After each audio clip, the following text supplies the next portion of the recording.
And every time they'd come down for an event, they would stay with us. We'd go to the events together, come home together. They'd stay a couple of days and then drive back up to Campsie. And Ted sort of guided me into para powerlifting nationally, not just for the state. Right now, and then it was Tim Matthews that rang me up one particular day after I'd done my first national para powerlifting meet, and Penny half classified me. She classified me as a provisional lifter, right? Thinking that with your injury, it was. She felt it was just outside of the parameters for classification, right? And she voiced that, but thought it may not. So I'm going to give you a provisional classification so you can go and compete nationally, but not I just internationally. want to just interrupt there for a second. Can you explain classification a little bit? Because I know a lot of people listening, they're kind of interested, they're getting interested in parasports, but I think sometimes the classification stuff is what confuses the general population. Well, it confuses everybody because they change it so often. But well, Yeah, for right. para powerlifting, you have to have a physical disability that affects lower body, your Yep. legs or whatnot, right? And people like Paul Tesoriero, he's a rare exception where he has cerebral palsy, so he's got a disability that also affects his hands and neck, and I'm not terribly sure, but the main part of his disability is lower extremities.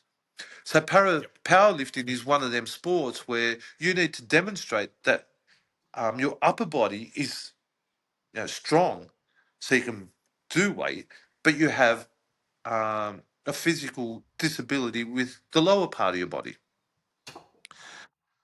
Right now, most people and like Ben and Paul have, well, they were born with a disability, and I think Ben's got spinal bifida. Not that I've ever questioned him about it. So That's his correct. handicap affects both his legs. His hip joints. I would imagine his knees and feet and all the rest of it. There's substantially, a lot less muscle power in his legs than his arms, hence him being in the wheelchair. And Paul's the same, and that's why Paul gets around on crutches, because they're not physically strong enough, or they are strong, but their legs aren't physically strong enough to carry them. Whereas, for someone like myself, I've got a severe disability on one leg in one joint. Yep. Even though over time it's affected my hip joint and whatnot. So to get classified, they have a minimum criteria. And the head classifier at the time thought that if I met that minimum criteria, it's only just. And she was happy to give me a provisional classification up until I could get an international classification from an international classifier. Mm-hmm. Right. And when that Right. all was coming about, right, I only had, well, I went to one to two comps in Queensland, right? And then Tim Matthews, and then I injured my left shoulder. I injured my left shoulder at the gym. I was trying to bench 175. I didn't rack it properly, holding onto the bar, and it destroyed my left shoulder.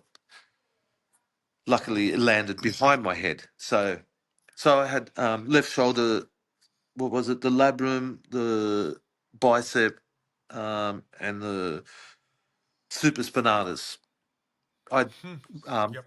torn substantially, but it wasn't a complete snap. That was large tears. Right. So I had shoulder surgery, and then I got home. I believe it was on a Wednesday.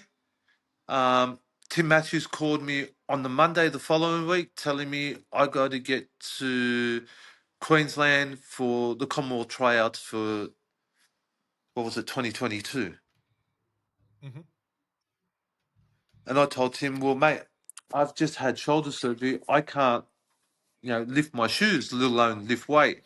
So Tim suggested I go there anyway and go and front the classifiers and see if I can get classified. Mhm. And I thought, great idea. So my wife and I headed off to Queensland in 2022, where I met Lee Skinner.